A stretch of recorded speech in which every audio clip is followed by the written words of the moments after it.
When it comes to rental housing, Bowling Green likes to do it its own way. In recent years, community members raised concerns about the lack of rental inspections in Bowling Green. One neighborhood group did research comparing other cities in Ohio. The Eastside Residential Group conducted a study comparing rental inspection policies of 59 cities in Ohio. The group chose cities similar in size to BG. The study found every city had regular, mandated rental inspections and licensing, except for Bowling Green.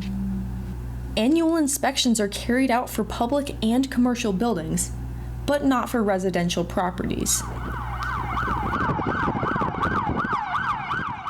The Bowling Green Fire Department and Wood County Health Department only conduct inspections when there is a complaint.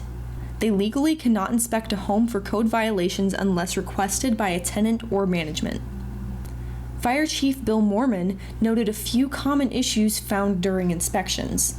There's a lot of different elements that go into a fire safety inspection. We'll look for any type of hazardous areas, like electrical areas, those types of things.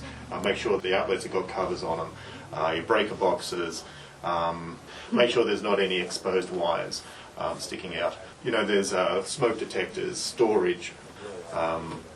It's a lot of common sense things, but it's probably, you see something looking around the room and it looks dangerous, it probably is, and it's probably in the fire code. According to the U.S. Census Bureau, there are more than 11,000 residential housing units in Bowling Green.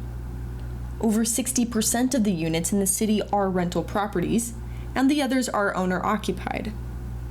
That means more than 7,000 units go without inspections every year. City Council member John Zanfordino chairs the Council's Community Improvement Committee. He is in favor of universal inspections for all rental properties. It's easy to assume that there's a lot of deferred maintenance in our properties.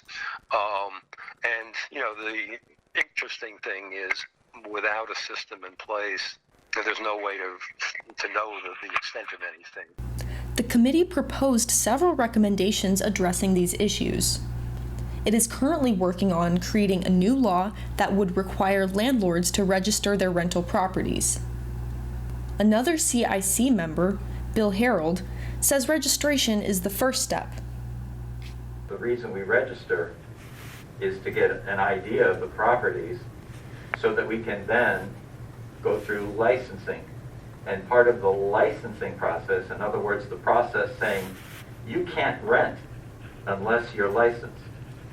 You can't be licensed unless you registered, and then whatever other requirements we have.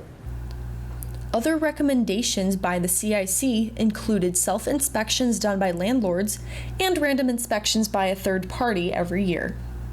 But the committee has a long way to go and continues to inch forward with progress before rental inspections become a reality in Bowling Green.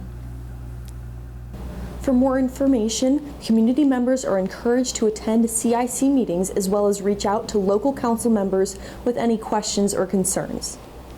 Reporting for BG24, I'm Shaylee Hoff.